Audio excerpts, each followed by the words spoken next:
Good morning. BSTC first year के online class Bharatiya Samaj और शिक्षा में आपका स्वागत है। आज हम भारतीय समाज और शिक्षा के अंतर्गत पढ़ेंगे मौलिक अधिकारों के बारे में। जैसा कि कल हमने संविधान की विशेषताओं के बारे में पढ़ा था, आज हम संविधान की कुछ विशेषताओं के अंदर समाहित मौलिक अधिकार जो हमारे संविधान के अंतर्गत हैं उनके संबंध में जानकारी प्राप्त करेंगे। तो सबसे पहला हम मौलिक अधिकार का अर्थ पढ़ेंगे, उसके बाद मौलिक अधिकारों का जो वर्णन है किन किन अनुच्छेदों के अंतर्गत है इसके बारे में अध्ययन करेंगे। इसको सबसे पहला अर्थ है वे अधिकार। मौलिक अधिकार का अर्थ यह है कि वे अधिकार जो संविधान द्वारा प्रदत्त, यानी कि वे अधिकार जो संविधान द्वारा निर्मित है, नागरिकों के हितों की सुरक्षा हेतु नागरिकों को प्रदान किए जाते हैं, मौलिक अधिकार कहलाते हैं। और वे जो नागरिकों के हितों और उनकी सुरक्षा की दृष्टि को देखकर बनाए जाते हैं और अधिकार नागरिकों को प्रदान किए जाते हैं। ऐसे अधिकार क्या कहलाते हैं? मौलिक अधिकार कहलाते हैं। मौलिक अधिकार का जो वर्णन है वो कहाँ पर है? हमारे भारतीय संविधान के भाग 3 में है। इसके अंतर्गत है भारतीय संविधान के भाग 3 में है अनुच्छेद 12 से लेकर 33 तक मौलिक अधिकारों का विस्तार पूर्वक वर्णन किया गया है, जिसके अंतर्गत हमारे 44 से इससे पहले मौलिक अधिकार के अंतर्गत एक और अधिकार था जिसका नाम है संपत्ति का अधिकार। उस संपत्ति के अधिकार को 44वें संविधान संशोधन 1978 के द्वारा उस संपत्ति के अधिकार को मौलिक अधिकारों को से हटाकर उसको कैसा अधिकार बनाया? कानूनी अधिकार बनाया। इसको कानून की श्रेणी में आने वाले अधिकारों में सम्मिलित किया गया है। इस प्रकार से ये हमारे मौलिक अधिकारों के संबंध में जानकारी थी। वर्तमान समय में मौलिक अधिकारों की संख्या वो कितने हैं? 6 हैं। तो इस प्रकार से है, पहला है समानता का अधिकार, दूसरा है स्वतंत्रता का अधिकार, तीसरा है शोषण के विरुद्ध अधिकार, चौथा है धार्मिक स्वतंत्रता का अधिकार, पांचवा है संस्कृति व शिक्षा संबंधी अधिकार और छठा है संवैधानिक उपचारों का अधिकार। इस प्रकार से मौलिक अधिकारों की जो तुलना की गई है वो कितने प्रकार से की गई है? 6 प्रकार से की गई है।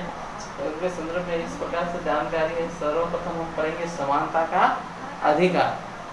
समानता का अधिकार हमारे अनुच्छेद 14 से अनुच्छेद 18 तक इसको लागू किया है। इसके अंतर्गत इसको लागू किया गया है।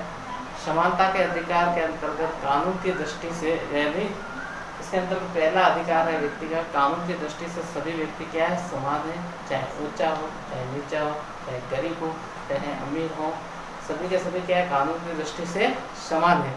तथा कानून की दृष्टि के अनुसार सभी व्यक्ति क्या है? एक समान है, उनके साथ समान रूप से न्याय किया जाता है। इसके अलावा दूसरा अधिकार है किसी भी सार्वजनिक स्थान, चाहे होटल हो, मंदिर हो, सब मंदिर हो, सामुदायिक भवन हो, सभी जगह पर सभी व्यक्ति बिना भेदभाव के आ जा सकते हैं। किसी के साथ में किसी भी प्रकार का भेदभाव है वो नहीं किया जाएगा। इसके अलावा नेक्स्ट है अस्पृश्यता का निवारण, यानी जो हमारे समाज में जो फैली हुई अस्पृश्यता की जो बीमारी है या जो हम कह सकते एक बुरी प्रथा है, उस बुरी प्रथा का त्याग करने के लिए अस्पृश्यता का निवारण हेतु भी हमारे संविधान के अंतर्गत समानता का अधिकार दिया गया है, जिसके अंतर्गत सभी व्यक्ति है वो क्या है? समान है। किसी भी व्यक्ति के साथ जाति, मूल, धर्म, लिंग के आधार पर कोई भी व्यक्ति किसी भी प्रकार का भेदभाव नहीं करेगा। यदि कोई भी व्यक्ति किसी भी प्रकार का भेदभाव करता है तो उसके खिलाफ कानूनी कार्रवाई की जा सकेगी। इसके अलावा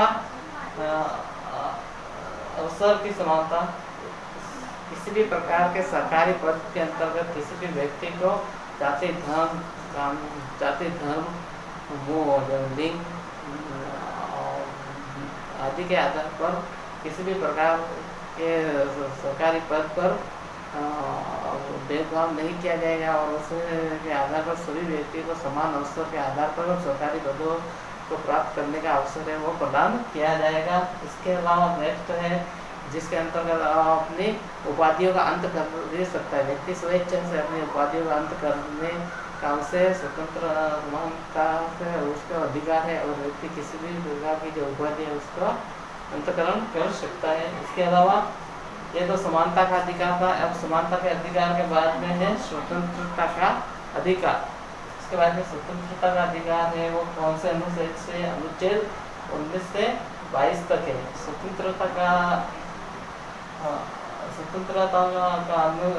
अधिकार से तात्पर्य यह है कि व्यक्ति अपने विचारों की अभिव्यक्ति और आसानी से स्वतंत्र रूप से कर सकता है। व्यक्ति अपने विचारों की जो अभिव्यक्ति है वो कैसे कर सकता है, अनुच्छेद 19 के अनुसार स्वतंत्र रूप से अपने विचारों को अभिव्यक्त करने के उसको अधिकार दिया गया है। और अपनी बात को स्वतंत्र रूप से मौखिक रूप से किसी के समक्ष आसानी से कह सकता है। उसके अलावा नेक्स्ट है व्यक्ति विभिन्न प्रकार से समूह बना सकता है और वो सभा का आयोजन कर सकता है। उसे सभा बना या संगठन बनाने का पूर्ण रूप से स्वतंत्रता है। इसी के अलावा व्यक्ति को भाषण देने की स्वतंत्रता है, लेकिन वह भाषण कब दे सकता है, अपने विचारों का तभी प्रस्तुत कर सकता है जिसके अंदर किसी भी व्यक्ति के अधिकारों का हनन न हो और किसी भी व्यक्ति न्यायालय की अवमानना न करता हो। ऐसी स्थिति में उसे पूर्ण रूप से भाषण देने की भी स्वतंत्रता है।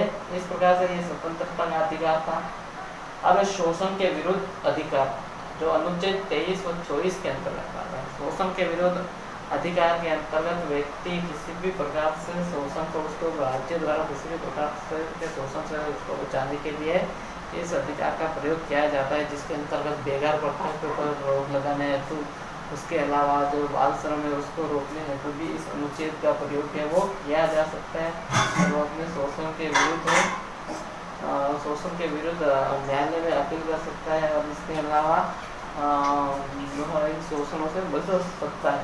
नेक्स्ट है धार्मिक स्वतंत्रता का अधिकार, अनुच्छेद 25 से लेकर 28 तक है।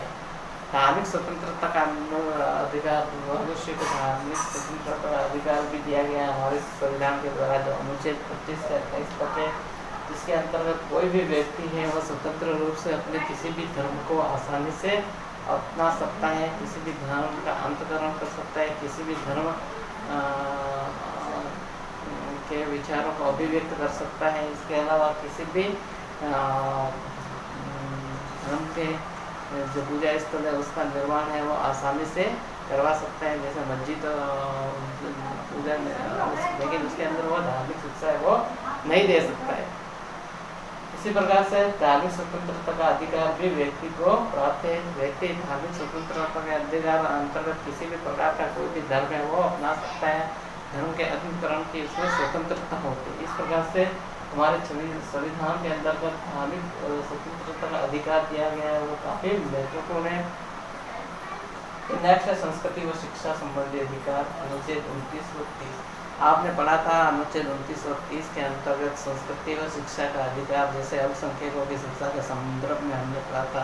अनुच्छेद 29 के अनुसार अल्पसंख्यक वर्गों के लिए कोई भी अपनी संस्कृति व भाषा को बचाए रखने के लिए लिपिबद्ध तरीके से वहाँ अपने विद्यालय के अंदर या मदरसों के अंदर उसको शिक्षा है वो अपने छात्रों को दे सकते हैं और वे संवैधानिक रूप से किसी भी ऐसे संस्था को स्थापित कर सकते हैं तो उनकी संस्कृति से संबंधित हो। जैसे हम जानते हैं कि मुस्लिम समुदाय के अंदर मदरसे हैं, वहाँ पर उन्हें धार्मिक संबंधी शिक्षा दी जाती है और उनकी भाषा उर्दू भाषा से संबंधित भी शिक्षा दी जाती है। इस प्रकार से वे अपनी संस्कृति और शिक्षा संबंधी अधिकार को पाते हैं। इसके अलावा नेक्स्ट संवैधानिक उपचारों का अधिकार, अनुच्छेद 32 के अंतर्गत संवैधानिक उपचारों का अधिकार के अंतर्गत है अधिकार आते हैं जो अनुच्छेद 32 के अंतर्गत व्यक्ति अपने किसी भी व्यक्ति के द्वारा यदि किसी भी प्रकार का शोषण किया जाता है तो कोई भी व्यक्ति है वो न्यायालय के अंदर रिट दायर कर सकता है, जिसके अंतर्गत विभिन्न प्रकार के प्रक्रिया से प्रोसेस के माध्यम से अपने संवैधानिक उपचारों अपने जो शोषण हुआ है उसके विरुद्ध कार्रवाई कर सकता है। तो डॉक्टर भीमराव अम्बेडकर ने इसे संविधान का हृदय और संविधान की आत्मा भी कहा है, जिसके अंदर न्यायालय उच्चा अधिकार रीट है, विभिन्न प्रकार के अधिकार है वो है। इस प्रकार से आज की क्लास में इतना ही। आपका बहुत बहुत धन्यवाद।